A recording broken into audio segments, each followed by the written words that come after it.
Doutor Wesley, para a gente começar do jeito certo, enquanto o povo chega, vou cometer aqui a indiscrição. Eu sempre tenho a impressão que eu estou chovendo no molhado, que eu peço para as pessoas famosas se apresentarem, para as celebridades se apresentarem. Mas, por favor, doutor Wesley, por favor, se apresente. Vamos lá, poxa, obrigado, meu amigo, primeiramente pelo convite de estar aqui com você, pela segunda vez, né? Live então, ou a gente repete, ué. Pois é, e sempre é um privilégio estar aqui, podendo compartilhar compartilhar informações, né? Bom, contando um pouquinho aqui da minha história, eu sou médico, né? Atuante dentro da medicina integrativa. Para quem não sabe, medicina integrativa tem esse olhar mais voltado para a saúde sistêmica, né? A gente não é só mero tratador de doenças, né? A gente olha, de fato, o indivíduo como um todo e tenta entender qual que é a origem e a raiz dos problemas, das doenças. E a partir disso, a gente, de fato, tenta entender como é que é a parte da saúde física, mental, espiritual e, consequentemente, atua aí na raiz dos problemas. Nós não somos só prescritores de remédio, né? Mas também temos essa questão de olhar a pessoa como um todo e, é claro, né? O que eu costumo dizer, essa medicina funcional, essa medicina integrativa, o próprio nome já diz, a medicina que funciona, porque realmente você tendo esse olhar sistêmico, com certeza a sua chance de ter mais assertividade no tratamento é muito grande, né? Então, a minha origem básica foi através da nefrologia, né? Eu sou médico nefrologista e a partir daí que eu comecei a ingressar dentro da medicina integrativa, pelo simples fato de que eu fiz 6 anos de medicina, mais 4 anos de especialização. Lá dentro da nefrologia, eu lidava diretamente com pacientes que eram pacientes, vamos dizer, terminais, né? Pacientes que dependiam de uma máquina de hemodiálise, dependiam de um transplante renal. Só que tudo que eu aprendi ao longo de 6 anos de faculdade, 4 anos de especialização, nada era suficiente para mudar a realidade daquele paciente, né? Então, eu imaginei assim, poxa, ao invés de eu estar tratando a doença, por que eu não faço de fato uma medicina preventiva? Porque eu não faço uma medicina que do estilo de vida, uma medicina que faz a gestão da saúde do paciente. E estou atuando aí mais ou menos dentro da medicina integrativa há mais ou menos aí uns 8 a 9 anos. Eu ingressei lá em 2014 para 2015. Tem uma clínica aqui em Vila Velha, no Espírito Santo, também atendo em São Paulo. Então, essa é a minha história. Comecei na nefro e hoje realmente atuo diretamente, exclusivamente dentro da medicina integrativa funcional. Doutor, eu vou contar uma história aqui que não tem nada a ver, mas a gente está aqui num bate-papo entre amigos, eu acho que eu posso contar essa historinha rapidinho. Claro! Eu durante muitos anos, eu tive uma cachorrinha, uma bulldog francês, Sofia. Estou treinando de gente. E a Sofia, desde muito cedo, ela começou a ser tratada com uma nefro, porque ela formava uns cristais na bexiga. Uhum. E era um negócio, sabe, um negócio, um problema que gera outro problema, que gera outro problema. Ela formava cristais, e com os cristais ela fazia uma infecção urinária, e a infecção urinária era recorrente, então antibióticos em cima de antibióticos pararam de fazer efeito. Sabe como eu resolvi? Eu não, né? A veterinária que estava atendendo ela era uma nutricionista. Que ela falou assim, vamos tirar a ração? Vamos começar a dar comida equilibrada? E foi assim que a Sofia viveu a vida dela. Ela viveu a vida, ela começou a parar de tomar antibióticos depois que começou a ver a alimentação. E, claro, a gente tem... Estou fazendo uma comparação estranha aqui de ser humano com animais, mas eu acho que o doutor fala disso com frequência, né? A cura, a origem que a gente precisa tratar, no final das contas, é a alimentação. Certo, doutor Wesley? 100%, alimentação é tudo, né? Eu falo que a primeira coisa quando o paciente chega para mim, na clínica ou eu faço atendimento online, primeira coisa eu tento entender como é que é o hábito alimentar dele, né? E pode ter certeza, aquelas pessoas que já porventura estão tomando algum medicamento ou tem alguma queixa específica, são aquelas pessoas que negligenciaram a alimentação, né? Deram preferência a alimentos industrializados, alimentos ultraprocessados, ou seja, deixaram de comer comida de verdade. Na verdade, não é que deixaram, mas deram preferência ao rápido e prático e óbvio que a longo prazo a conta chega. A conta vai chegar, porque o que mais adoece as pessoas, sem dúvida nenhuma, é o padrão alimentar. E é claro, alimentos que não têm valor nutricional, que obviamente são alimentos industrializados. E é o que eu costumo dizer, né? Se eu chamo o Marcelão, Marcelo, bora ali no McDonald's comer uma batata frita, Big Mac. A gente vai estar alimentado, mas a gente não vai estar nutrido. Diferente quando a gente come comida de verdade. Através da comida, sem dúvida, você está fornecendo para o seu corpo vitaminas, minerais, macro e micronutrientes, para de fato realmente você desempenhar suas funções. Então, primeira coisa que eu ajusto no paciente é o padrão alimentar, né? Como é que é essa alimentação? E depois, com certeza, o ciclo circadiano e entre outros pilares de vida. Se a pessoa consegue ajustar a alimentação, você pode ter certeza que é meio caminho andado. Não é à toa que a sua cachorrinha tirou a ração, ela comeu comida, e geralmente quando a pessoa come comida, ela está fazendo o quê? Ela está alcalinizando o sangue dela. Óbvio, né? Se ela come vegetais, frutas, verduras, se a gente come isso, a gente está alcalinizando mais o nosso sangue. E realmente, esse meio de sangue mais alcalino é um sangue que eu costumo dizer que está mais propenso a você estar cada vez mais saudável. Doutor, doutor falou, eu já escrevi um monte de coisa aqui, quando estava falando, para fazer, só da sua frase, da sua declaração, eu derivei umas 10 perguntas aqui. Então vamos lá. O doutor falou sobre ultraprocessados. E eu vou falar, eu sempre repito isso, né? Eu sou só padeiro. Agora eu sou padeiro e gastrônomo, mas eu Você é chefe, meu amigo. Você é chefe. Eu digo que eu sou um curioso da saúde, da alimentação humana, doutor. Mas eu confesso, eu sou um ser humano, eu erro. E eu já achei, e eu admito que eu estava errado nisso, durante muito tempo, eu achei que o alimento ultraprocessado era coisa de gente preguiçosa. O cara falava assim, eu vou ali, vou abrir o meu iFood aqui, vou pedir comida. Vou pedir aquelas porcaria. E eu falava assim, mas isso é coisa de gente preguiçosa, né? Porque o cara não quer cozinhar, ou não quer, que às vezes não é nem cozinhar. Porque você vai num supermercado, hoje você vai encontrar um monte de legume, coisas que você não requer nenhuma preparação elaborada. Pelo contrário, acho que quanto mais cru, mais nutriente a gente absorve. Mas esse meu julgamento de ser preguiçoso, hoje eu acho que eu estava muito errado em falar isso. Porque eu acho que a indústria está manipulando esses ultraprocessados não só para que eles fiquem fáceis e acessíveis, mas para que eles viciem.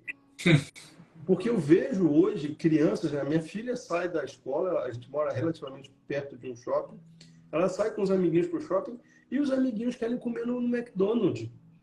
E eu falo, mas criança de 6, 7 anos pedindo para comer no McDonald's, o que o McDonald's fez ali para que as crianças, porque a criança não fala assim, pessoal, vamos ali tomar uma sopa, não fala isso, né? As crianças falam, vamos comer o McDonald's, vamos lanchar fandangos, eu acho que é fandangos o nome, né? O que a indústria fez, doutor, para que as crianças, isso é uma doença, porque Uma criança com 6 anos pedir para comer no McDonald's, para mim tem uma coisa muito, muito, muito errada. Com certeza. Eu estava vendo também não vou dizer como um documentário, eu cheguei a ver, acho que foi uma postagem de algum colega médico, ele mostrando para a criança frutas e vegetais. O que é isso aqui? Aí mostrava um pepino. A criança não sabia o que era pepino. Uma criança de 7, 8 anos. Mostrava uma fruta, uma manga, por exemplo. Aí errava, não sabia o que era. Então, assim, criança de 6, 7 anos, muitas vezes não sabe o nome da fruta, né? Não sabe por quê. Muitas vezes o pai não ofertou, não faz parte ali da alimentação. E é claro, né? Se os pais tiverem esse padrão de alimentação desde cedo, de alimentos ultraprocessados, com certeza a criança vai estar mais predisposta a dar continuidade a comer esse tipo de alimento na fase adulta, na criança um pouco maior, na fase adulta e fora suas consequências. E o que a indústria fez? Ela sabe disso. Ela sabe. Porque existem aditivos químicos que eu costumo dizer que não só viciam o nosso paladar, mas sequestra o nosso paladar, rouba o nosso paladar, né? Para você querer consumir cada vez mais. E não é teoria da conspiração, não. Realmente existe isso, né? Os temperos artificiais, os alimentos ultraprocessados têm, de fato, o quê? Tem aditivos químicos que as suas papilas gustativas vão se inundar ali desses aditivos e o seu corpo vai querer realmente buscar esses tipos de alimento, né? E é claro, se também automaticamente existe uma liberação de neurotransmissores que também faz com que a criança ou adulto busque cada vez mais esses alimentos através da liberação da dopamina. E a indústria sabe muito bem disso, né? E o pior de tudo, né? As pessoas muitas vezes sabem, né? Mas ainda tendem a comer esses alimentos pelo rápido e prático ou muitas vezes a saúde sempre tem que ir em segundo plano, né? Primeiro é o trabalho, primeiro é ganhar dinheiro, esquece que realmente a saúde, a qualidade de vida tem que vir, de fato, entre as principais pilares ali para realmente você ter uma jornada aí digna ao longo da sua vida, né? Então, a indústria, de fato, meu amigo, ela roubou o nosso paladar. Roubou. Por isso que é gostoso ir no McDonald's. Por isso que é gostoso comer lanche, pizza e por aí vai. O doutor falou em pizza. Eu lembrei de um caso. Alguém mandou uma pergunta aqui, falando que o filho ficou adolescente, não comia bem e agora não quer mais saber da salada. E aí eu recebi uma mensagem de uma aluna que dizia uma coisa mais ou menos assim. Depois eu conversei com ela, né? Falou assim, Marcelo, a gente sempre cuidou da alimentação dos filhos bem. E chegou uma fase que meus filhos só queriam comer pizza. E aí eu conversando com ela, eu falei assim, mas como é que é a rotina? E olha, pelo amor de Deus, eu não sou médico, não sou só padeiro. Eu falei, mas como é a rotina de vocês? Porque eu sempre vejo as crianças repetirem as coisas que os adultos fazem. E ela falou, não, desde a pandemia que a gente não para mais para jantar. Só tem um dia na semana que come todo mundo junto, que é na terça-feira que tem promoção de pizza. Nossa. Então a gente come, aí quando as pizzas chegam quentinhas, todo mundo tem que comer junto. Tá respondido. As crianças estão pelo exemplo. Se a visão da criança, da família se alimentando é comer pizza, ela vai dar preferência a comer pizza. Então, a gente tem que entender que tem a indústria, que tem os melhoradores, que tem os aditivos, mas as crianças fazem muita coisa pelo exemplo, né? O exemplo, a gente consegue converter pessoas pelo exemplo e o exemplo cria lastro. A gente consegue realmente fazer com que as crianças realmente mudem. Eu vou falar para você, a Luana, minha filha, a Luana não bebe refrigerante. E eu já ofereci refrigerante para ela, conversei, eu sou da seguinte postura. Eu acho que, igual o Santo Agostinho, tudo posso, mas nem tudo me convém. Então eu converso, explico. E eu falo, olha, Luana, isso aqui é refrigerante. Olha aqui, tem isso, isso, isso, isso, isso, isso. As crianças da sua idade, algumas bebem, outras não. Ela já experimentou assim, ó. E o papai está queimando a minha língua. Não bebe refrigerante. Ela já foi com uma mentalidade que aquilo não era bom para ela, que não valia a pena nem, que não era bom para ela. Então, eu acho que a gente tem que começar a praticar também o exemplo. Porque a gente fala, os nossos filhos não se alimentam bem. Mas você se alimenta bem na frente dos seus filhos? Perfeito. Ah, meu filho só quer comer porcaria no café da manhã. Não quer comer. Mas você senta para tomar café da manhã com seus filhos. E eu posso citar meu exemplo aqui, Marcelo, porque meu pai tem sítio, né?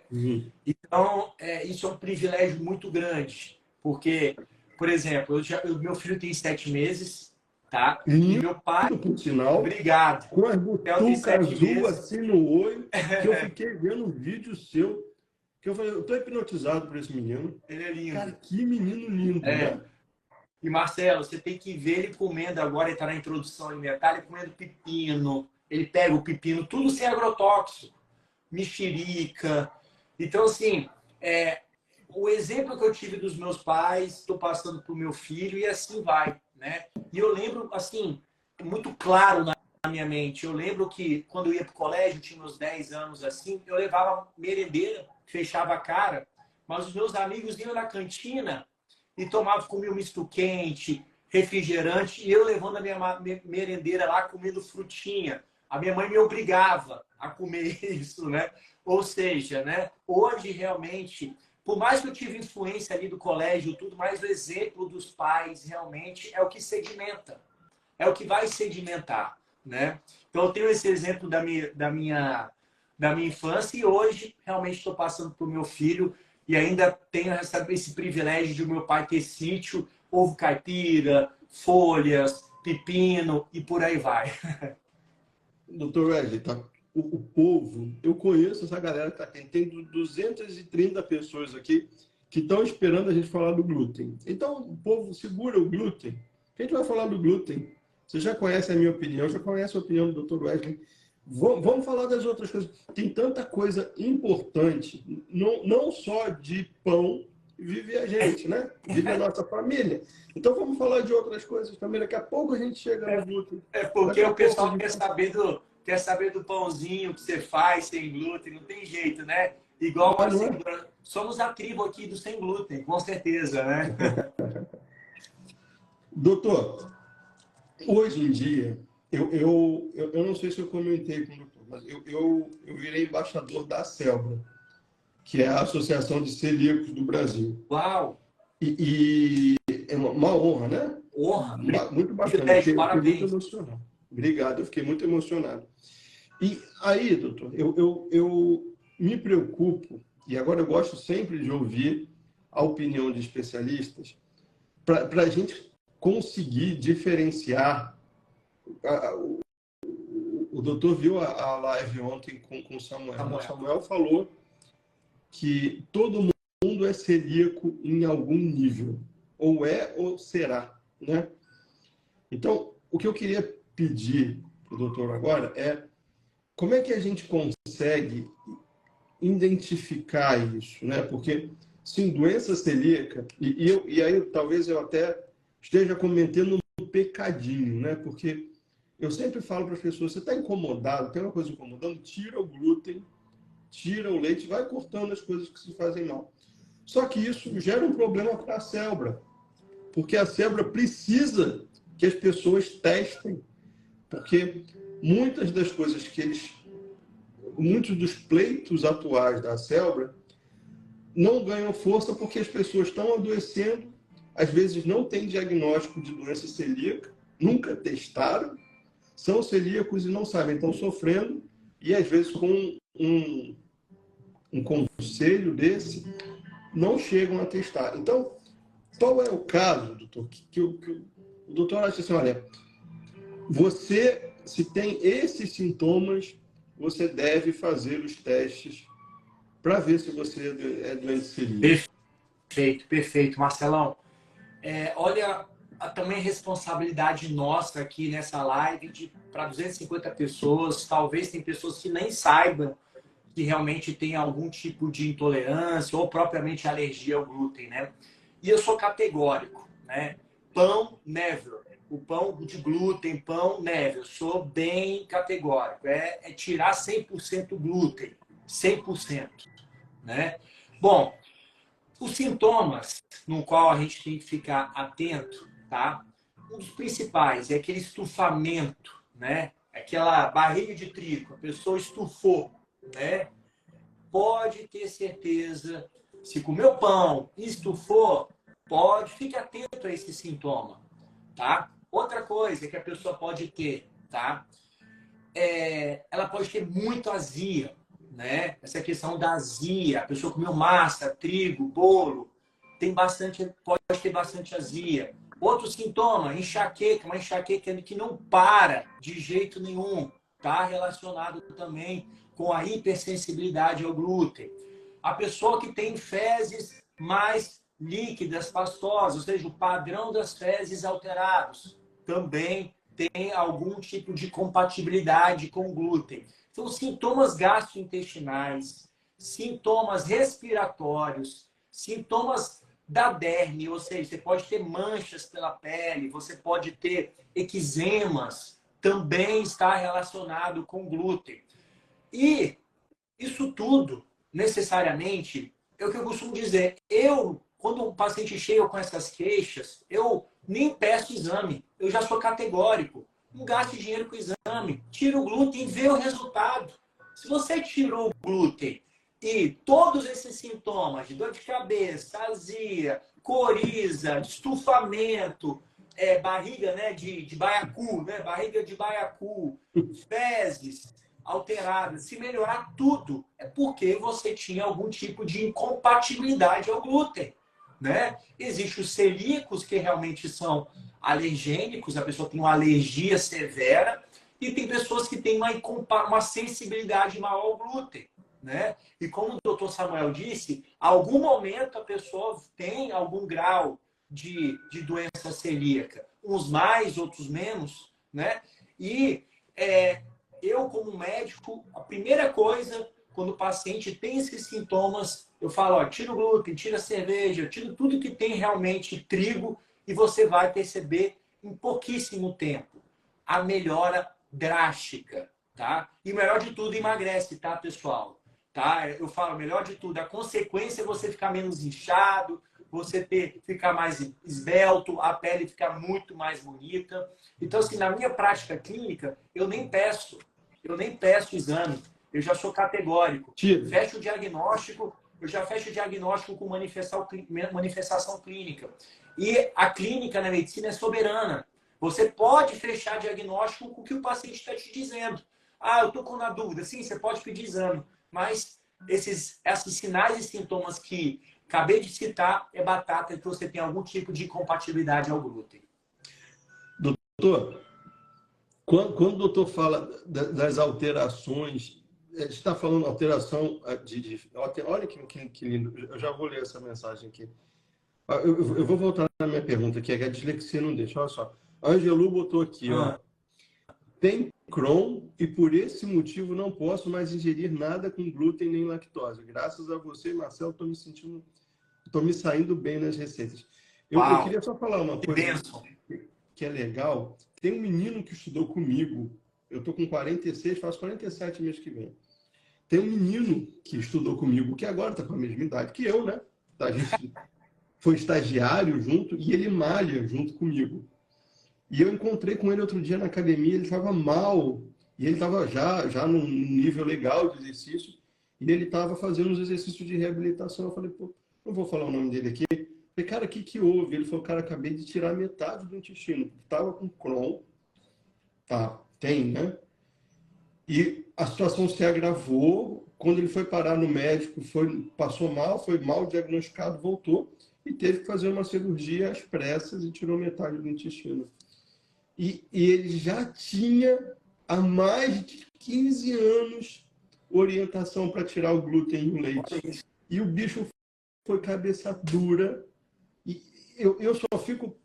O que me vem à cabeça, assim, a gente tem que estar atento aos sinais. Assim, a gente não pode desrespeitar sinal nenhum. Eu vou te contar, doutor. Eu vou fugir completamente da minha pergunta. Eu estava em São Paulo essa semana e era um voo da Azul, 5h30 da manhã, acho que o primeiro voo da ponte aérea da Azul, acho que é 5h20 da manhã. Eu estava lá. E aí a moça falou, olha, o voo está previsto para sair 7 porque o avião quebrou. E aí a pessoa começou a xingar, começou a reclamar. Aí falaram, olha, agora não vai ser mais 7, vai ser 8. Nossa. E agora a gente não vai ser mais 8, a gente vai dividir vocês em voos diferentes. E eu só pensava assim comigo. Cara, o pessoal está berrando, processando. Se a Azul, claro que a Azul nunca faria uma insanidade dessa, mas ela se aborrece, ela resolve botar todo mundo no avião. O avião está com defeito, fala, então bota todo mundo aí. Eu sempre acho assim, a gente tem que estar atento aos sinais. As coisas, se tem alguma coisa que está errada, respeita. Apareceu ali, independente de orientação religiosa, se você acredita em Buda, em Deus, no universo, apareceu alguma coisa, cara, olha aquele negócio. Porque a gente tem uma tendência, o doutor Samuel falou isso ontem, né? A gente tem uma tendência a ver o lado negativo das coisas. O que eu estou perdendo? Ah, eu vou me atrasar, eu vou para a reunião. Às vezes eu fico preso no engarrafamento, eu falo assim, cara, será que lá na frente não teve um acidente? Será que lá na frente não teve... Eu moro no Rio de Janeiro, né? Será que lá na frente não teve assalto? Então eu estou bem, eu estou aqui, eu estou ouvindo minha musiquinha, está tudo bem, eu vou me atrasar, mando uma mensagem, olha, daqui a pouquinho eu chego aí, está tudo bem. Então eu acho que a gente não pode desrespeitar esses sinais que aparecem. E aí eu queria perguntar para o doutor, dor não é uma coisa normal. Viver com... que a gente se acostumou a isso, a viver com dor. Né? Todo mundo tem Novalgina em casa, tem dipirona em casa, né? Todo mundo tem Neosaldina. Mas só que isso não é uma coisa normal. Mas virou... É um novo normal ou está todo mundo errado, doutor? E assim, é o que eu falo, né? A pessoa recebe diagnóstico de fibromialgia, né? Ela é taxada pro resto da vida. Ó, você tem fibromialgia, você tem dores crônicas, você tem algum tipo de doença de velho, né? Que a gente fala, artrose e por aí vai. Claro que não é normal, né? É o sinal que o seu corpo realmente está pedindo ajuda ou algo errado que você está ingerindo e está gerando esse processo inflamatório. E pode ter certeza que, além do açúcar, do leite, o glúten, o pãozinho que você come, tem responsabilidade nessa sua dor, tá? Pode parecer, né, Marcelo, um discurso radical, pode parecer modinha, mas não é. Pessoal, eu vivo isso aqui, atendo há 10 anos, a medicina integrativa, e eu vejo isso aqui diariamente. Pessoas que têm dores, sintomas respiratórios, problema de pele, sintomas intestinais, sintomas gástricos. Você tira o glúten, em menos de 10 dias a pessoa tem uma melhora. Então, assim, eu acredito que é uma insanidade ainda as pessoas acharem que tirar o glúten é modinha, ou que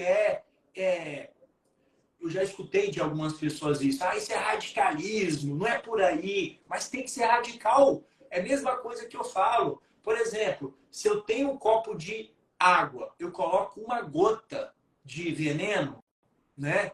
A grande maioria não vai tomar, né? Por quê? Porque tem uma gota de veneno, certo? E por que você vai da mesma maneira? Ah, não, é só um pedacinho. É só um pedacinho de pão. É só um café da manhã que eu como uma torradinha, um creme crack. Ah, não, é só uma bolachinha no meio da tarde. Imagine isso ao longo do tempo. E um dos órgãos que mais vai ser prejudicado é o intestino, né? Lá que realmente acontece todo esse processo inflamatório. Então, as pessoas hoje são taxadas de fibromialgia, com dores articulares, dores musculares, que estão gastando dinheiro desnecessário em farmácia, tomando medicamentos que sobrecarregam o fígado, medicamentos que intoxicam, e, infelizmente, só o fato de você melhorar a alimentação, tirar o glúten, claro, na grande maioria das pessoas, você vai ter uma melhora. Tem outros que vão precisar fazer atividade física, tem outros que vão poder, claro, você tem que ter outros pilares aí para melhorar isso, mas a minha prática eu vejo o quanto que as pessoas se beneficiam nessa questão de dor, né? Então, se você está sentindo dor, tá? Dores, aquela dor que se aperta, ai, estou sentindo que o meu corpo está inflamado, pode ter certeza que se você tirar o glúten, você vai ter uma melhora significativa. E isso que o doutor falou, isso é a minha história de vida ilustrada, porque eu vim da panificação clássica. Eu dei aula de pão com farinha de trigo. E eu comecei a sentir exatamente isso. Eu, com 30 e poucos anos, comecei a sentir uma dor muito estranha ao levantar o ombro do braço esquerdo. E eu fazia exame atrás de exame, nada. E fiz infiltração, tomei corticoide, e ninguém falava nada para mim. Até que eu descobri o hipertiroidismo de Hashimoto, e aí falaram, olha, você está todo inflamado, e você tá, teu corpo, teu sistema imunológico está pirado, e você está sofrendo, teu organismo está chorando, e você não está vendo. Eu falei, como assim? Eu falei, vou fazer um teste. Tira o glúten. E eu, cara, eu estava matriculado num curso de pão, estudando pão fora. Eu falei, meu Deus do céu. Era seu ganha-pão, literalmente, né?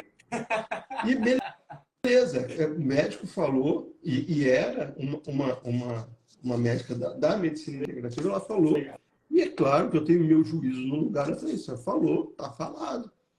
E aí, com 2 dias, sem brincadeira, com 2 dias, a dor foi embora. Eu falei, mas 2 dias é coincidência. 2 dias não é... Eu passei 40 anos comendo trigo. Com 2 dias a dor sumiu, é coincidência. E aí, eu estava com nódulos, muitos nódulos na tireoide. Os nódulos pararam de evoluir. Eu falei, opa, tem alguma coisa estranha nesse glúten. E aí começou o desafio do glúten. E aí eu vou encurtar a história, porque a live não é sobre a minha história, e o doutor tem que falar. Mas todas as pessoas, doutor, todas as pessoas que eu desafiei, todas, sem exceção. Se você está aqui na live, você pode quebrar meu discurso nesse momento. Todas as pessoas, sem exceção, que eu falaram, corte o glúten, todas, 100%, me agradeceram. Então pode ser que você esteja aqui vendo agora e falando assim, Marcelo, eu sou a prova de que você está errado. Eu tirei, seja sincero, tira de verdade. Tirei o glúten e nada mudou na minha vida. Eu continuo, meu peso continua igual. O doutor falou, né? Perde a barriga, desinflama. Eu falo que isso é efeito colateral. Você tira o glúten, o efeito colateral é você emagrecer. Né? Exatamente. É tanta coisa muito mais pesada que parece que perder peso é secundário.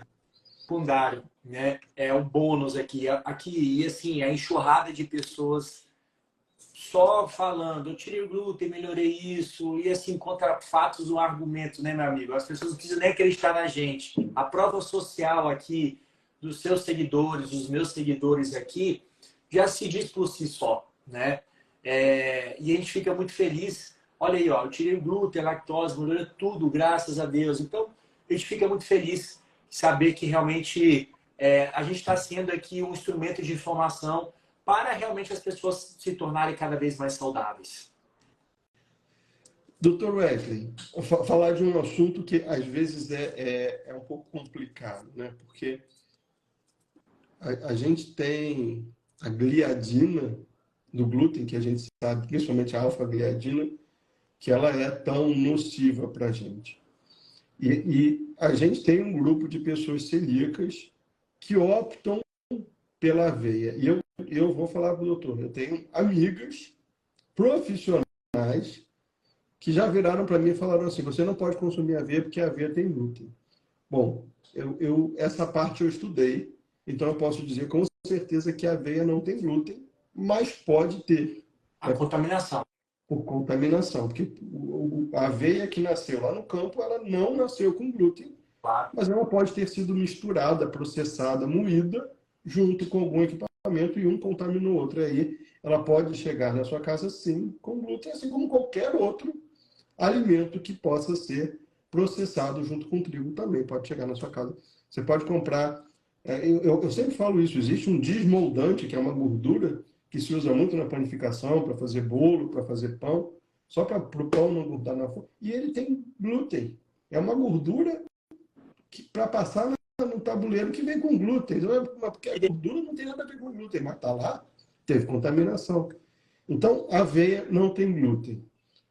Mas a aveia é segura, doutor? Dá para trabalhar receitas com aveia? Qual a orientação do doutor em relação à aveia? Eu sou muito categórico com isso. Assim, quando a pessoa realmente ela é celíaca, né? De fato, ela realmente tem a manifestação mais evidente ali, eu realmente tento excluir 100% a aveia, ou existe aquelas aveias sem glúten porque não foram manipulados com outros, pelo menos ter essa garantia de que não foi manipulado, né?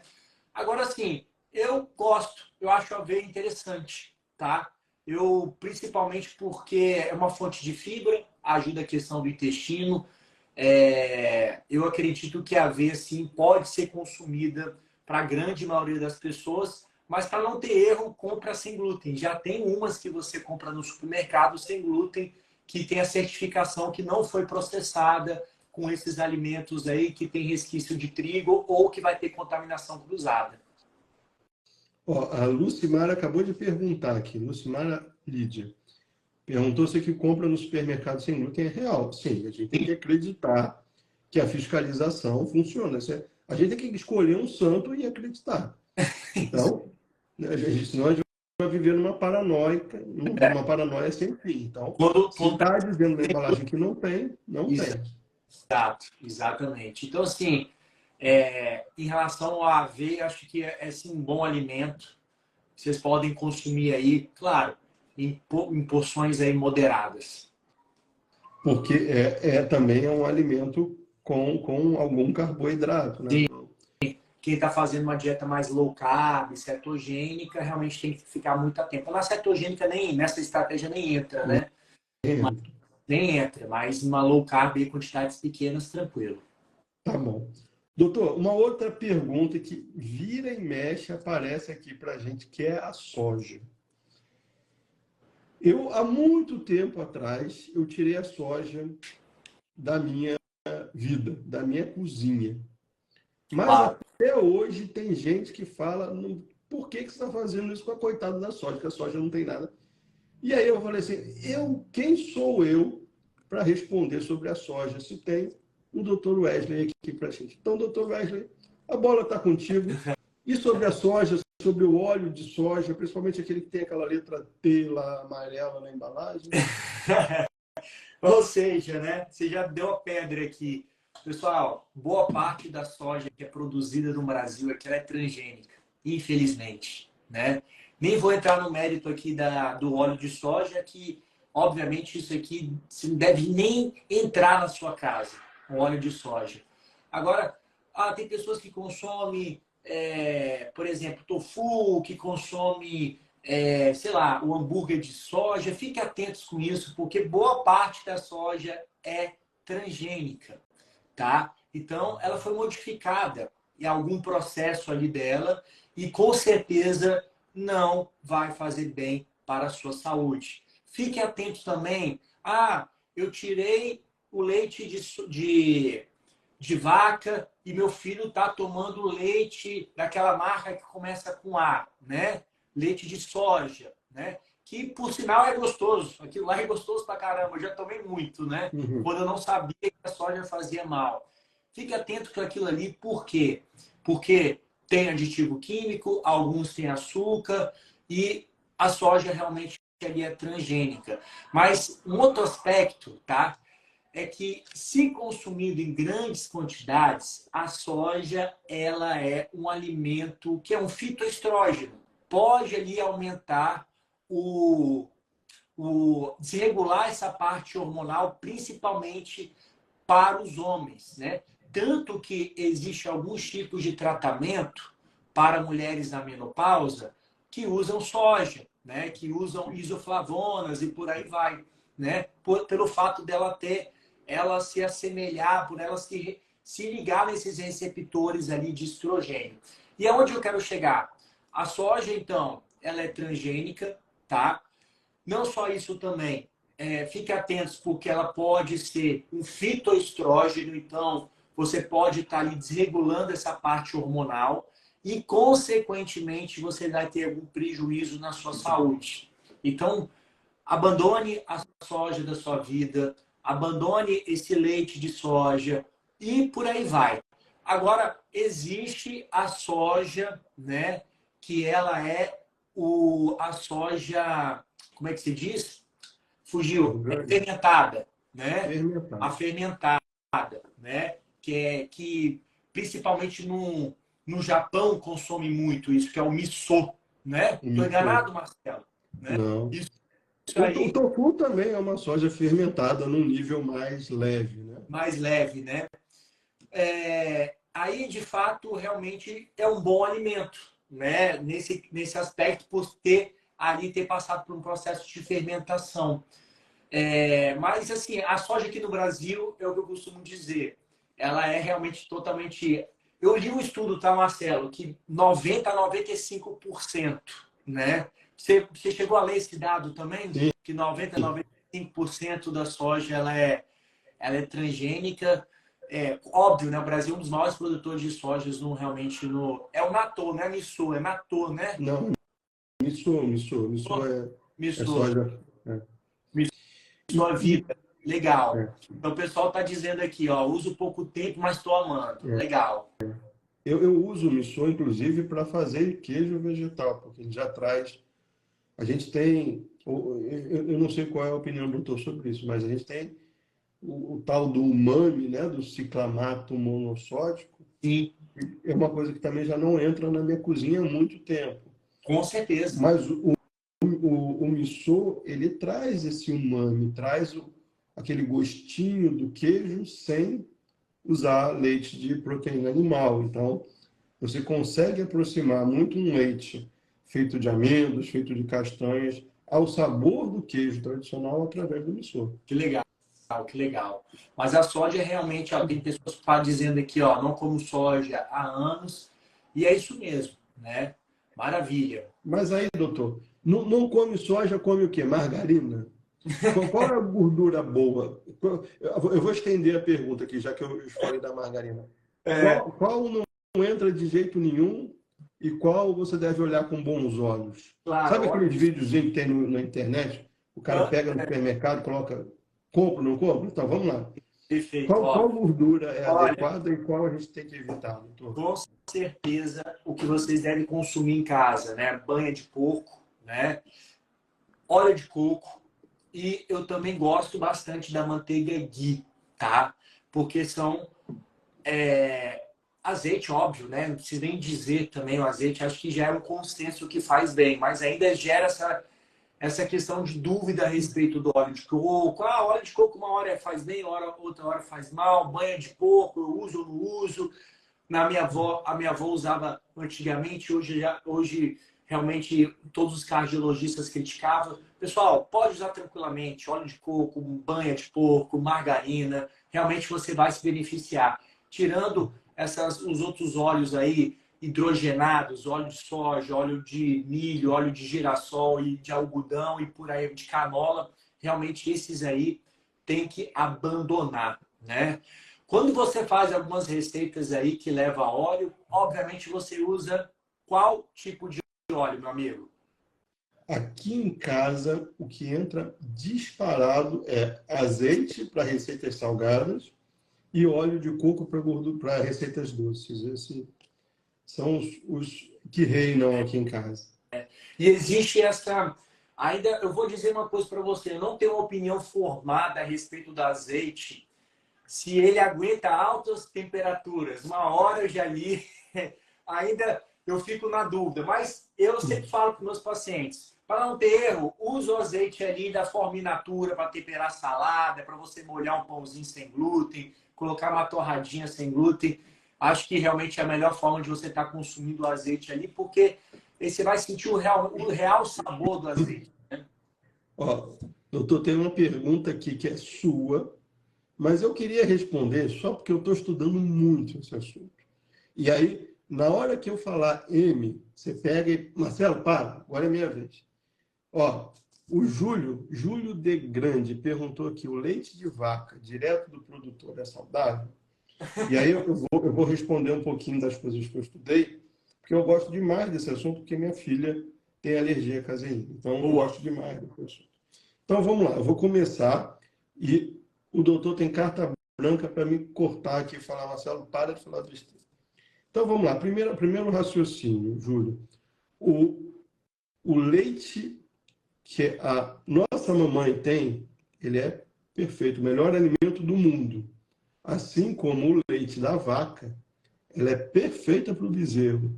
A gente nasceu com uns 3 a 5 quilos, alguns mais gordinhos, aí, como acho que é o Theo, deve ter nascido com um pouquinho mais. Mas a gente não foge muito dessa regra. O bezerro nasce com 60 quilos. A gente tem uma necessidade de absorção de cálcio, não é todo mundo fala isso, mas e o cálcio do leite? A vaca é um ser vivo, assim como eu, você. Ou seja, a vaca não produz mineral, e o cálcio é um mineral. Ou seja, o cálcio que está no leite da vaca veio da ingestão, ou seja, a vaca come capim, o capim tem cálcio, e o cálcio vem para a gente. Aí você vai falar assim, pô, Marcelo, mas tem um leite sem lactose. O leite sem lactose é só uma parte do problema. A lactose é o açúcar do leite e que, para algumas pessoas, já complica o processo digestivo. Então, o que se faz? A gente, até 9 anos de idade, a gente produz lactase, a enzima para quebrar a lactose. Só que, contudo, entretanto, 9 anos de idade. Isso é uma outra coisa para você pensar que outro mamífero mama depois de grande, depois de adulto. Nenhum, né? Muito menos mamar na teta de um animal que não é da sua raça, da sua espécie. Então, você não tem mais a enzima. Algumas pessoas até têm, é verdade, mas são exceção. Então, se você não tem mais a enzima, o que a indústria faz? Adiciona essa enzima para você ter o leite sem a lactose, sem o açúcar do leite, que é a lactose. Mas o problema não é só o açúcar. Talvez o açúcar seja o menor de problema. O problema do leite são vários, né? O cálcio do leite que não vai para o lugar certo no teu organismo. O cálcio tem que vir para o dente, tem que vir para os ossos, tem que estar associado ao magnésio, não está na proporção do leite de vaca, não está correto para a gente. Caseína tem muito mais, a caseína é a proteína do leite. Tem 4 vezes mais o que o nosso leite da nossa mamãe tem. Então você tem um excesso de caseína, da proteína do leite, e a caseína do leite ela é meio prima do glúten. Ou seja, ela também é uma proteína grande, de difícil digestão, que inflama seu organismo. Então, meu amigo Júlio de Grande, Júlio, eu acho que leite de vaca só serve para o bezerro. Como o doutor Wesley não me cortou, eu não devo ter falado muita besteira. Mas, por favor, doutor. E vou complementar, né? Se você aí tem problemas respiratórios, as ites da vida, amidalite, rinite, otite, pode ter certeza que você vai se beneficiar demais, tirando excesso de laticínios. Para de tomar leite, vamos ser mais categóricos aqui. Você vai beneficiar demais. E tudo que você falou, Marcelo, sem dúvida, eu assino embaixo, tá? Leite é para bezerro, né? Leite materno, obviamente, né? É o principal alimento que existe na face da Terra. E a gente tem que ter esse entendimento, né? Eu sei que leite remete muito à questão da infância, tem aquele apelo ali, né? Mas na fase adulta, seu corpo não tem mais necessidade do cálcio, por aí vai, advindo do leite. Você pode realmente consumir através de outros alimentos, tá? O kefir eu acho interessante, acho que é interessante. O kefir eu gosto para aquelas pessoas que não têm uma intolerância tão severa. E até porque os bichinhos lá tiram basicamente quase todas as impurezas ali do leite, tá? E o pessoal também aqui, Marcelo, estava falando, acho que confundiram manteiga, margarina. Eu falei de manteiga ghee, tá? Essa manteiga ghee, sim, ela é benéfica. Margarina é ruim, tá bom, pessoal? Doutor, só para complementar, eu complementar o que o doutor acabou de falar. Eu só estudei tanto leite porque minha filha, ela vivia melequenta. E quem está aqui que me conhece já sabe que eu sempre conto essa história. A Luana era uma semana sim, uma semana não na escola, porque ela vivia melequenta. E aí ela começou a fazer testes, o pediatra indicou um alergista que fez um monte de testes e falou, olha, tem um probleminha com leite aqui, mas não mexe nesse trem não, deixa esse negócio quieto. E quando eu tirei o leite da alimentação dela, aqui em casa não entra leite, sumiu a meleca, sumiu o catarro. Então a Luana vivia. Eu tenho bronquite. Quer dizer, eu tenho bronquite. Né? A minha bronquite não se manifesta o ano inteiro, mas eu tenho historicamente bronquite. Então eu já tinha a preocupação da Luana desenvolver bronquite. Aí a Luana vivia com sinusite, com rinite, garganta inflamada, laringite, faringite. A minha esposa tirou, fez aquela cirurgia de septo. Então, assim, já tinha todo um universo de coisas, de ites, dessas inflamações que o doutor falou. E quando eu tirei, tudo sumiu. Claro. Luana tá. Se você passar aqui, ela tá com a camisa da escola hoje. Eu tô felizão que ela vai à escola, que eu pago e ela vai. É a melhor coisa que tem, né? Porque tem gente que paga academia e não vai. Ela não, eu pago e ela vai. Eu acho muito bom isso. E reforçando aqui, Marcelo, e você até comentou com isso, mas eu estou vendo que algumas pessoas ainda talvez não captaram a mensagem. Não adianta você tomar leite sem lactose. Como o Marcelo diz, a lactose é um dos problemas. Tem outros problemas, que é a caseína, tá? Então, igual veio uma pessoa aqui, tirei o leite, consumi o leite sem lactose. Tomei leite e tomei a enzima, a lactase, e não resolveu, claro, porque tem a caseína, tá? Tem outras, realmente, você não vai resolver o problema do leite consumindo lactase. Não, é você tirar 100%, tá? Tirar drasticamente, ou boa parte dos alimentos que realmente consomem aí, e que tem realmente lactose. Aí o pessoal fala leite em pó, é a mesma coisa, leite em pó, iogurte, e por aí vai, tá? E tem uma coisa também, eu li, e por favor, se eu estiver falando M, já dá com o pé no peito de novo. Mas eu li um estudo uma vez que dizia que o leite sem lactose está aumentando o nível, a quantidade de diabéticos no mundo. Por quê? Porque a lactase quebra o açúcar, a lactose, em glicose. Por isso que o leite o leite lac-free, o leite sem lactose, é um leite mais doce. Fato, ele é mais doce. Então, você acaba consumindo glicose direto e que dá aquele pico de glicemia, e que a gente já sabe que esses picos de glicemia... Olha eu falando igual... Doutor, eu fico até vergonha. Vou botar a garrafa na frente aqui para eu parar de falar. Eu nunca estudei para falar essas coisas. Você está certíssimo, meu amigo. A gente tem que... É o que eu falo. É isso mesmo. Você está corretíssimo. E fora também, pode ter os adoçantes artificiais têm o mesmo papel de dar pico insulinêmicos, né? Então, fique atentos a isso, pessoal. Leite sem lactose. Não gaste dinheiro com isso, não, tá? Prefira aí tomar um leite de coco natural, in natura, alguma bebida vegetal. Muitas vezes a pessoa, mas o que eu vou substituir? Vem cá, será que você precisa de tomar leite, né? As pessoas querem achar substituição para tudo, né? Sem leite eu vou comer o quê? Sem pão eu quero... As pessoas querem achar substituição para tudo, mas às vezes você não precisa substituir, é só parar de comer. Na verdade, a gente tem que, assim como a medicina integrativa olha a origem, faça o exame e identifique de onde vem essa sua vontade de tomar leite, porque isso pode, inclusive, estar relacionado... A galera está falando aqui, mas e o queijo? O queijo tem caseomorfina. Quem é viciado A gente já ouviu falar assim, eu não tiro leite porque eu sou viciado em queijo. Faz sentido. Claro.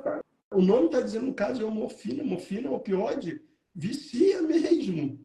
E aí, com quantos casos a gente não conhece de pessoas que foram hospitalizadas, tomaram morfina e ficaram dependentes? Então, assim, é isso que você quer para você? Eu volto no que o doutor Samuel falou ontem na live. Pese os prós e os contras. Não é o que você está perdendo, é o que você está ganhando. Foque no que você ganha, né? Foque no que você ganha. Exato. E é isso aí, né? Estou vendo aqui os comentários das pessoas. Fale, por favor, sobre o café tomo sem açúcar. Beleza, um café. E aí eu tenho talvez uma próxima live. Legal, muito bom. Doutor, olha só, 8h30.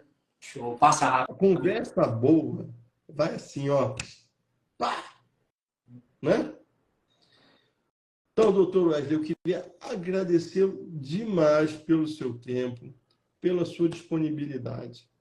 Os parabéns pelo teu que menino lindo. Obrigado. Que vai dar um beijo, um abraço apertado naquela gostosura por mim. Obrigado. E é isso, doutor Wesley. Deixo aqui um espaço para suas considerações. Quem não conhece o doutor Wesley, o Instagram dele é topzera das galáxias. Sempre material. Estou sempre salvando os posts do doutor Wesley. Obrigado. Então, você vai aqui em cima. Se você não segue, siga. E, doutor Wesley, o espaço é seu. Meu amigo, obrigado, viu? Obrigado pela sua oportunidade de a gente estar conversando aqui. Também te parabenizo pelo seu trabalho. Parabenizo da forma como você se porta nas redes sociais, né? De uma maneira leve, educada, de uma maneira institucional, ensinando para as pessoas. E parabéns por realmente você transformar a vida delas com o seu conhecimento, tá? E tirar, né, esse mito que pão sem glúten não é gostoso, não é prazeroso, que é o que eu mais escuto. Ai, comer pão sem glúten não tem gosto nenhum, é emborrachado, que não sei o quê. E você realmente quebra todos esses mitos com as suas receitas, com o seu curso online, mostrando que sim, comer pão sem glúten é uma coisa gostosa, prazerosa e que as pessoas realmente elas vão se beneficiar com certeza na saúde delas, tá? Obrigado, meu amigo. E, ó, vou dar um recado aqui para minha esposa e pro Theo, tá? E manda um beijão para toda a sua família também. Um abraço, viu? Muito obrigado. Ó, só um último recado antes da gente fechar aqui, do doutor Wesley ir embora. Terça-feira começa a oficina Pão Sem Glúten. Uau. O link está na bio. Inscrições gratuitas. A gente vai fazer pão francês sem glúten, fermento natural sem glúten e mais umas outras coisitas que, se eu falar, eu estrago a brincadeira. Então, não quer perder, não quer se arriscar, entra lá, é de graça e eu garanto que você não vai se arrepender. Começa terça-feira da semana que vem. Doutor, muito obrigado. Fica com Deus. Vou deixar a live salva aqui e a gente se vê muito em breve. Se Deus quiser, numa próxima live, em breve também, que essa live é uma live que nunca deveria acabar. Obrigado. Um grande abraço. Excelente. Valeu, doutor. Tchau.